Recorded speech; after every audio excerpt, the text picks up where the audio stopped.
आइए प्यारे दोस्तों, आज हम अभी बात करेंगे नीति श्लोका। चैप्टर का नाम है नीति श्लोका,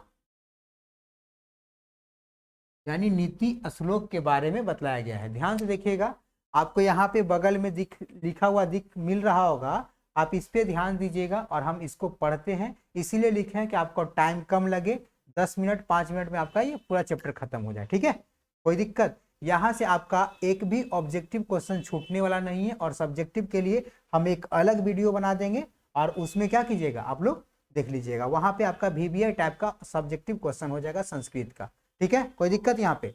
चलिए, जो नीति श्लोक जो पाठ है सर, वह एक मिनट, हाँ, नीति श्लोक पाठ महाभारत के उद्योग पर्व के अंश विशेष कौन सा अंश विशेष विदुर नीति से लिया गया है। पूछेगा कि नीति श्लोक जो पाठ है वह किससे लिया गया है, तो महाभारत से। कहां से?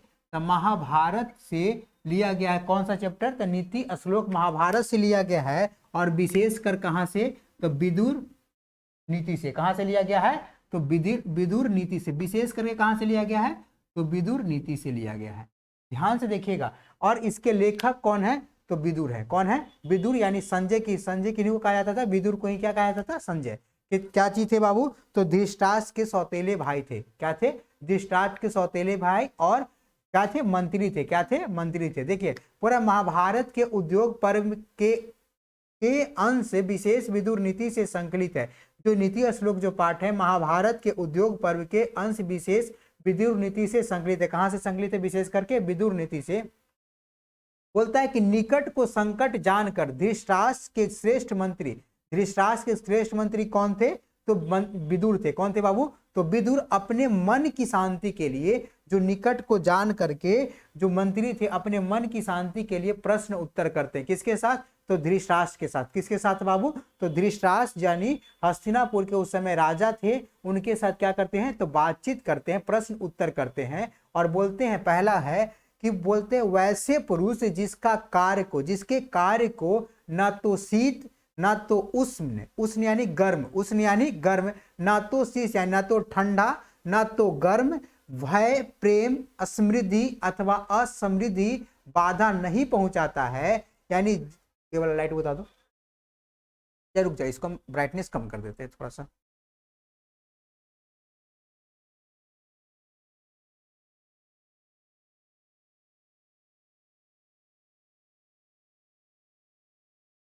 बोलता है बाबू कि वैसे पुरुष जिसके कार्य को ना तो शीत ना ही उष्ण गर्म, ना ही भय ना ही प्रेम ना ही अथवा नहीं समृद्धि बाधा पहुंचाता है, वे मनुष्य ज्ञानी या पंडित कहे जाते हैं। क्या कहे जाते हैं? ज्ञानी या पंडित कहे जाते हैं। अगला स्लाइड लगाइए। बोले क्या कि वैसा मनुष्य जिसके कार्य को ना तो गर्म ना ठंडा ना भय न क्या समृद्धि न असमृद्धि न डर बाधा नहीं पहुंचाता है, वे मनुष्य क्या कहलाते हैं? ज्ञानी या फिर पंडित कहलाते हैं। अगला स्लाइड में बोल रहा है दूसरा प्रश्न क्या कहते हैं और उत्तर देते हैं कि जीवों के तत्व को जानने वाला, यानी जीवों के आत्मा के बारे में जानने वाले अपने कर्म को योग की तरह जानने वाले, यानी जो अपना कार्य है उसको योग यानी नित्य की तरह जानने वाले लोग, यानी वैसे मनुष्य जो, यानी कोई मान लो कि हमको पढ़ाना है, आज पढ़ाना है कल पढ़ाना है, बात समझ में आ रहा है? तो हम ही को पढ़ाना है, आज पढ़ाए या कल पढ़ाए, तो क्यों ना हम आज ही पढ़ा ले। यानी अपने काम को योग की तरह जानने वाले, यानी कहने का प्रतिदिन वाला कि जब हम ही को करना है और किसी को करना नहीं है। तो जीवों के तत्व को जानने वाले मनुष्य, यानी जीवों के आत्मा के बारे में जानने वाले और अपने कर्म को योग की तरह जानने वाले, मनुष्य के उपाय को जानने वाले, यानी मनुष्य को क्या क्या चीज की तकलीफ है उसके उपायों को जानने वाले मनुष्य क्या कहलाते हैं? तो पंडित कहे जाते हैं। क्या कहे जाते हैं? तो पंडित कहे जाते हैं। चलिए अगला बोल रहा है बाबू कि वह मनुष्य मूर्ख हृदय वाले हैं, यानी वह मनुष्य निश्चित ही नीच है। यहाँ पे तीज लिखा गया, नीच है। क्या है? वह मनुष्य मूर्ख हृदय वाले एवं मनुष्यों में नीच है जो बिना बुलाए प्रवेश करता है। यानी कहने का मतलब वैसा स्टूडेंट जो बिना बुलाए बिना पूछे क्या करता है, अंदर प्रवेश कर गया और बैठ गया, तो वो स्टूडेंट क्या कहलाए, मूर्ख कहलाए। क्या कहलाए, मूर्ख या फिर नीच कहलाए। फिर दूसरा, बिना पूछे कुछ बहुत बोलता है, यानी बिना पूछ ले हम किसी और से पूछ रहे वो जवाब दे रहा है, तब मूर्खे वाला काम ना है। जब हम तुमको बोलेंगे तो तुम ही ना बोलोगे बाबू, बोलो।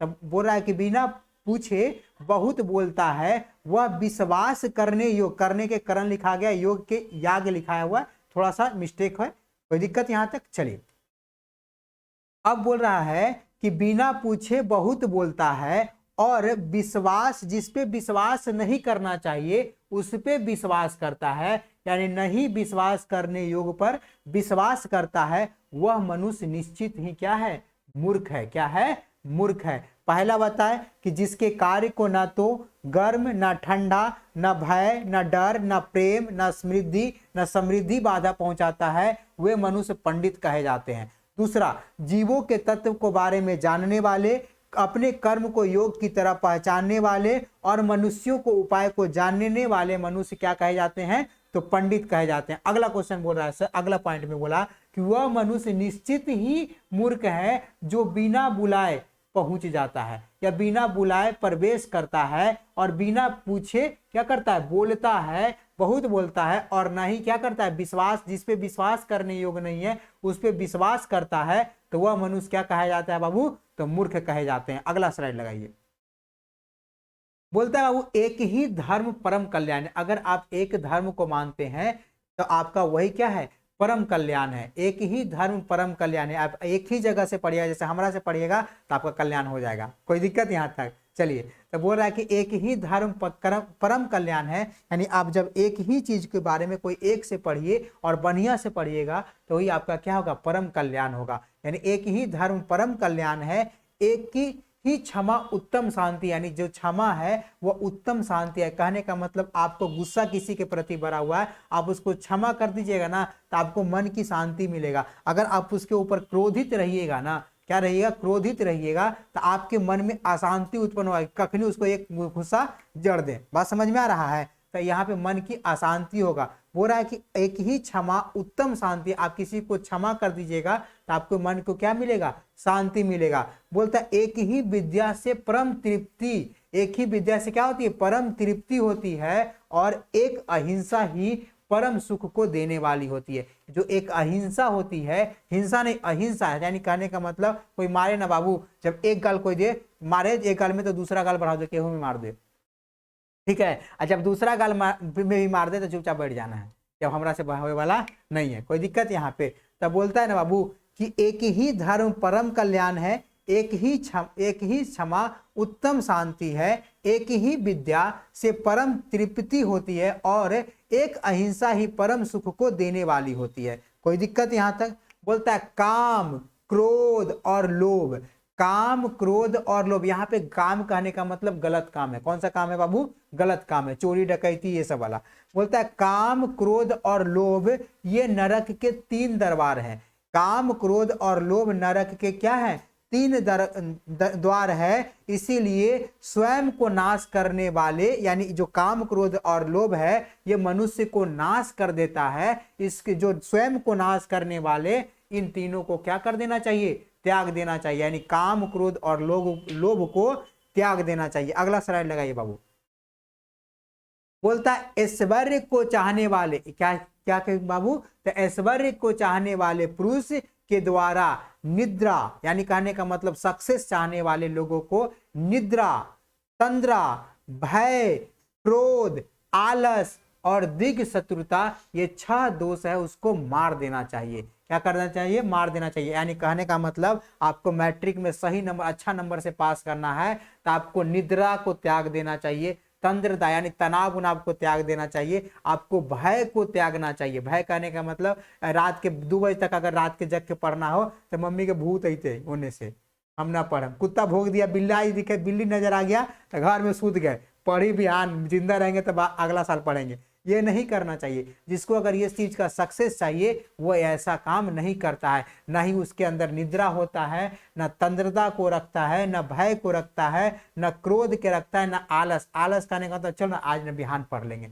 बिहान न परसों पढ़ लेंगे, जब ऐसे ऐसे करते रहिएगा ना बाबू तो साल बीत जाएगा, कहीं ना पढ़िएगा। बात समझ में आया कि सर इंदिरा गांधी ऐसा बात समझ में आया कि नहीं आया? दीर्घ शत्रुता, इस 6 लक्षण को क्या कर देना चाहिए? त्याग देना चाहिए। बोलता है सत्य के द्वारा धर्म की रक्षा होती है। सत्य के द्वारा किसकी रक्षा होती है? धर्म की रक्षा होती है। योग के द्वारा विद्या की, यानी रिवीजन जब करते रहिएगा तो आपकी विद्या की रक्षा होगी, यानी योग के द्वारा विद्या की रक्षा होगी। और उबटन, क्या है उबटन? यानी मेकअप जो आप लोग करते हैं, एंटीसेप्टिक क्रीम लगाते हैं, तो उबटन के द्वारा रूप की रक्षा होती है। उबटन के द्वारा किसकी रक्षा होती है? रूप की रक्षा होती है। अब बोलता और चरित्र के द्वारा कुल की रक्षा होती है, यानी कोई लड़की होती है, शादी ब्याह होकर के वो जाएगी तो वो क्या अपने सास को अपनी माँ के समान मानेगी, तो उसका क्या होगा? चरित्र। तो उनके जो कुल का कहना, बोलेगा कि वो अब उनका कुल नहीं, अब वो मेरा कुल में मिल गई। तो बोलता है कि किसके द्वारा? चरित्र के द्वारा कुल की रक्षा होती है। अगर वो तंग करना शुरू कर दी सास को, क्या बोलेगी? कैसन कुल खानदान के है कि क्या ऐसी क्या कर दी, अब हमारा घर को क्या कर दी? बंटवारा करवा दी। बात समझ में आ रहा? इस हम सुनने को मिलता है कि नहीं? तो किसके? कुल के, यानी चरित्र के द्वारा, मनुष्य के चरित्र के द्वारा उसकी कुल की रक्षा होती है। कुल मतलब स्कूल मत समझ जाना, कुल मतलब उसका मतलब जो उसके लोग पूर्वज थे उनकी रक्षा होती है कि वो कैसे विचार के थे। चलिए अगला बोलता है हे राजन यानी हे धृतराष्ट्र कह रहे हैं, हे राजन सदैव प्रिय बोलने वाले पुरुष तो सुलभ मिल जाएंगे। यानी सदैव बोलने, यानी सदैव प्रिय बोले आपके प्रति, यानी कहने का मतलब एकदम चापलूसी करने वाले लोग तो हमेशा मिल जाएंगे, सुलभ मिल जाएंगे, आसानी से मिल जाएंगे। लेकिन अप्रिय एवं उचित बोलने वाले लोग दुर्लभ से मिल जाएंगे। हमरा ऐसा, यानी सीधे उचित बोलेंगे और आपको कभी भी प्रिय नहीं बोलेंगे, आपके खिलाफे बोलेंगे, हमरा ऐसा रहेगा। बात समझ में आया? वही चलते बोलता है कि हम इतना करते तो हमारा खिलाफ काहे बोलते हैं, इसीलिए बोलते हैं कि तुम उसको ज्यादा और मेहनत करो और आगे रंग लावो। बात समझ में आया? तो वही बोलता है हे राजन सदैव प्रिय बोलने वाले मनुष्य सुलभ आसानी से मिल जाएंगे, लेकिन अप्रिय एवं उचित बोलने वाले मनुष्य दोनों दुर्लभ से मिलते हैं। या उचित बोलने वाले और सुनने वाले मनुष्य क्या होते हैं? दुर्लभ से मिलते हैं। बात समझ में आया? अगला पॉइंट में है बाबू, घर की लक्ष्मी,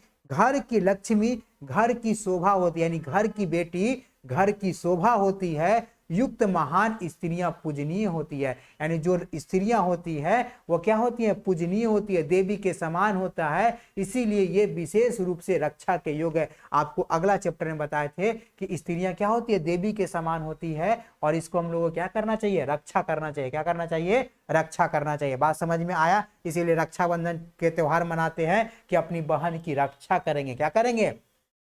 रक्षा करेंगे। अब बहन का दिए राखी बांध दिए, 100 रुपया पहले दो इन्हें, कौन कौन 100 रुपया मांगता है? अच्छा 5 6 7 8 12 12 लड़कन, 12 वो तुम सीधे आती है कहती राखी बांध दिए, कोई पैसा दे 100 रुपया, वही 100 रुपया के जाके उन्हें जाके क्या करिए? गोलगप्पा खाएंगे, है कि नहीं? वो वाला नहीं। बोलता है कि जो घर की लक्ष्मी घर की शोभा होती है, युक्त स्त्रियां पूजनीय होती है, पूजनीय कही गई है, यानी देवी के समान है। इसीलिए विशेष रूप से स्त्रियों की रक्षा करनी चाहिए। अगला स्लाइड लगाइए।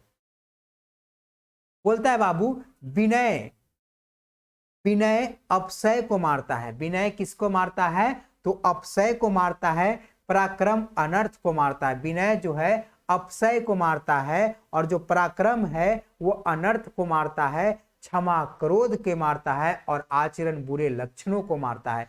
विनय अपसय को मारता है, यानी आपके अंदर विनय है तो आप क्या, यानी विनम्र आप हैं, तो आप जो आपके प्रति कोई गुस्सा है, यानी आपसे कोई नाराज है, तो आप क्या कीजिएगा?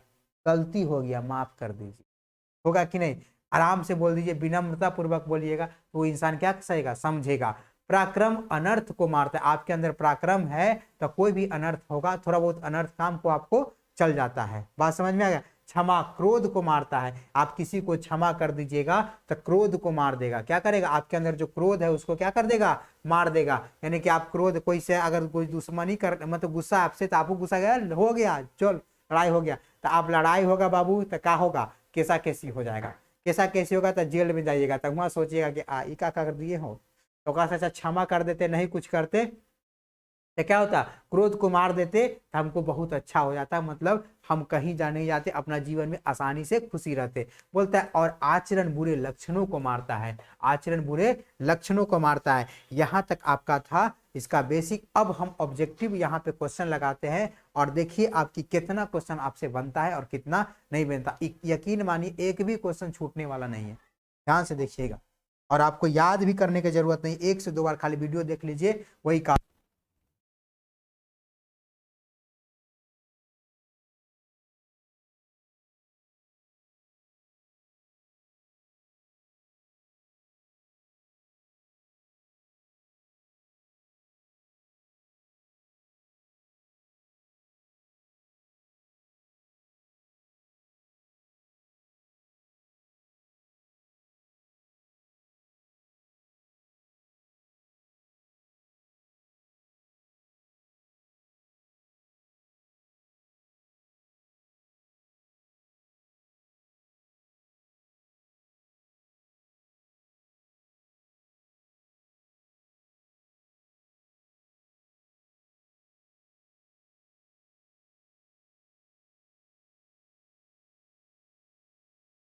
चलिए बाबू मेरे साथ आप लोग ध्यान से देखिएगा। बोल रहा है नीति श्लोक पाठ किससे संकलित है? तो नीति श्लोक पाठ विदुर नीति से संकलित है। कहां से संकलित है बाबू? तो विदुर नीति से संकलित है। अगला क्वेश्चन है नीति श्लोका पाठ किस ग्रंथ से लिया गया है? तो कहां से लिया गया है? महाभारत से लिया गया, महाभारत ग्रंथ से लिया गया है। नीति श्लोक पाठ के रचनाकार कौन है? आपको बताए थे विदुर है। कौन है? विदुर, जिनको संजय भी हम लोग कहते हैं। बात समझ में यहाँ तक आया? अगला बोल रहा है कि नीति श्लोक पाठ में कितने श्लोक हैं? तो टोटल कितना पॉइंट बताए बाबू? 10 पॉइंट बताए, इसीलिए कितना श्लोक था? तो 10 श्लोक था। यानी नीति श्लोक का पाठ में कुल कितने श्लोक है? तो 10 श्लोक है। चलिए अगला क्वेश्चन लगाइए सर। बोल रहा है विदुर किससे प्रश्न उत्तर करता है? तो विदुर किससे कर रहे थे? तो धृतराष्ट्र से कर रहे थे। किससे कर रहे थे? तो धृतराष्ट्र से कर रहे थे। विदुर कौन थे? तो मंत्री थे। कौन थे बाबू? मंत्री थे। बोल रहा है विदुर नीति के रचनाकार कौन है? तो विदुर है। कौन है? विदुर है। विदुर नीति किस ग्रंथ का अंश विशेष है? तो महाभारत का। किसका है? महाभारत का। आप देखिए, आप एक बार पढ़े, आपको एकदम बनते चल रहा है। अगला क्वेश्चन लगाइए बाबू। बिना पूछे बोलने वाले कौन होता है? तो मूर्ख होता है। कौन होता है? मूर्ख होता है। बोल रहा है वो इंदिरा गांधी होता है। बिना पूछे बोलने वाला इंदिरा गांधी को बोल रहा है, नहीं, मूर्ख होता है। क्या होता है? मूर्ख होता है। जैसे तुम हो गया। कौन हो गया? तुम हो गया, बिना पूछे बोल दिया। बात समझ में आया कि नहीं? बोल रहा है कि काम क्रोध और लोभ किसके द्वार होते हैं? तो काम क्रोध और लोभ किसके द्वार होते हैं? तो नरक के द्वार होते हैं। किसके द्वार होते हैं बाबू? तो नरक के द्वार होते हैं। बोलता है धर्म की रक्षा किससे होती है? तो धर्म की रक्षा सत्य से होती है। किससे होती है? सत्य से होती है। नरक के कितने द्वार हैं? तो नरक के 3 द्वार हैं। अगला क्वेश्चन लगा दो बाबू। विनय किसको मारता है? विनय अक्षय को मारता है। विनय किसको मारता है? अक्षय को मारता है। सुख किसे कहा गया है? तो सुख अहिंसा को कहा गया है। किसको कहा गया है? अहिंसा को कहा गया है। आप नहीं लड़ाई झगड़ा कीजिएगा तो आप सुख से रहिएगा, और लड़ाई झगड़ा कर दीजिए, कैसा कैसी हो गया, तो आप सुख को आप किस में परिवर्तन कर दिए? दुख में परिवर्तन कर दिए। आप जाइए दौड़ के थाना, फिर आइए फिर जेल जाइए, कोर्ट जाइए। आपको जो सुख था बैठने वाला, आप उसको शांति से रह जाते तो आपको सुख महसूस होता। लेकिन आप क्या किए? लड़ाई झगड़ा कर दिए, आपको क्या हो गया?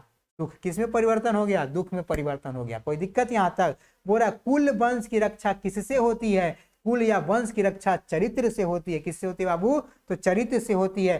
कौन सबसे श्रेष्ठ है? तो धर्म सबसे श्रेष्ठ है। एक धर्म परम कल्याण। तो कौन सबसे श्रेष्ठ है? तो धर्म सबसे श्रेष्ठ है। बोलता है दोष कितने होते हैं? तो दोष 6 है। कौन कौन दोष को त्यागना चाहिए था? निद्रा, तंद्रा, आलस्य, दीर्घसूता, और क्या था? भय, क्रोध को क्या करना चाहिए था? त्यागना चाहिए था। यही तो था। अब बोल रहा है बाबू एक 21 लगाओ। 21 के बाद 26 आ गया क्या? तो कोई इधर उधर का देख ना बाबू। बोलता है धृतराष्ट्र किससे प्रश्न उत्तर करते हैं? तो किससे? धृतराष्ट्र का प्रश्न उत्तर कौन कर रहा था? तो विदुर कर रहे थे। कौन कर रहे थे? विदुर कर रहे थे। बोलता है प्रश्नोत्तर के रूप में कौन सा ग्रंथ है? तो प्रश्नोत्तर के रूप में विदुर नीति है। कौन सा नीति है बाबू? तो विदुर नीति है। बोलता है उत्तम शांति क्या है? तो उत्तम शांति क्षमा है। उत्तम शांति क्या है बाबू, तो क्षमा है। बोलता है नराधम किस पर विश्वास करता है, नराधम कहने का मतलब अविश्वासी, यानी जो मूर्ख लोग होता है वह किस पे विश्वास करता है, अविश्वासी पे, यानी जो विश्वास करने योग्य नहीं होता है उस पे क्या करता है बाबू, विश्वास करता है। विद्या की रक्षा किससे होती है, अगला पॉइंट स्लाइड लगाओ, कितना करो नहीं है। विद्या की रक्षा योग से होती है, विद्या की रक्षा किससे होती है, तो योग से होती है। चलिए अगला पॉइंट, सभी प्राणियों को जानने वाले क्या कहलाते हैं, तो सभी प्राणियों को जानने वाले पंडित कहलाते हैं। क्या कहलाते हैं बाबू, तो पंडित कहलाते हैं। चलिए अगला, क्षमा किसको किससे मारता है, तो क्षमा क्रोध को मारता है। किसे मारता है, तो क्षमा क्रोध को मारता है। मिर्जिया यानी उबटन, मिर्जिया यानी उबटन, यानी आपका जो मेकअप है किसकी रक्षा करता है, तो रूप की रक्षा करता है। किसकी रक्षा करता है, रूप की रक्षा करता है। बोलता है नीति अश्लोक का पाठ के आधार पर अविश्वासी पर विश्वासी कौन करता है, तो अधम करता है, मूर्ख करता है, अधम करता है। कौन करता है बाबू, अधम करता है। चलिए अगला, सुखावाहा क्या है, तो सुखावाहा क्या है बाबू, क्या है सुखावाहा नहीं लिखा हुआ, सुखावाहा क्या है, तो सुखावाहा अहिंसा है। सुखावाहा यानी कहने वाले सुख किससे होता है, तो अहिंसा से होता है। तो सुखावाहा कौन है, तो अहिंसा है। बोलता है नीति अश्लोक का पाठ महाभारत के किस पर्व से संकलित है, तो नीति अश्लोक का पाठ महाभारत के उद्योग पर्व से संकलित है। कौन पर्व से संकलित है, तो उद्योग पर्व से संकलित है। बोलता है महाराज धृतराष्ट्र के प्रश्नों को समुचित उत्तर कौन देते हैं, तो मंत्री विदुर देते हैं। कौन देते हैं, तो मंत्री विदुर देते हैं। बोलता है अपृष्टो अपृष्टो बहुभाषते किस पाठ की उक्ति है, तो अपृष्टो बहुभाषते नीति अश्लोक का पाठ की उक्ति है, यानी श्लोक है। चलिए अगला पॉइंट लगाइए, बोलता है परम तृप्ति से क्या होता है, तो विद्या। क्या होता है बाबू, तो परम तृप्ति क्या है, विद्या है। एक ही विद्या परम तृप्ति है। बोलता है कि अपनी उन्नति चाहने वाले, यानी अपनी सक्सेस चाहने वाले कितने दोषों को त्याग देना चाहिए, कितने दोषों को त्याग देना चाहिए, तो 6 दोषों को क्या कर देना चाहिए, तो त्याग देना चाहिए। बोलता है रूप की रक्षा किससे होती है, तो रूप की रक्षा मृत्युजा से होती है। किससे, मृजिया से होती है, यानी उपटन से होती है। बोलता है आचार का हनन किससे होता है, यानी आचार का हनन अलक्षण से होता है। किससे होता है, अलक्षण, उसका लक्षण सही नहीं होगा, उसका आचार का क्या होगा, हनन हो जाएगा। चलिए अगला लगाइए। चलिए बाबू यही तक था आपका नीति अश्लोक पाठ, समझ में यहाँ तक आया होगा। चलिए अब हम लगाते हैं अगला चैप्टर।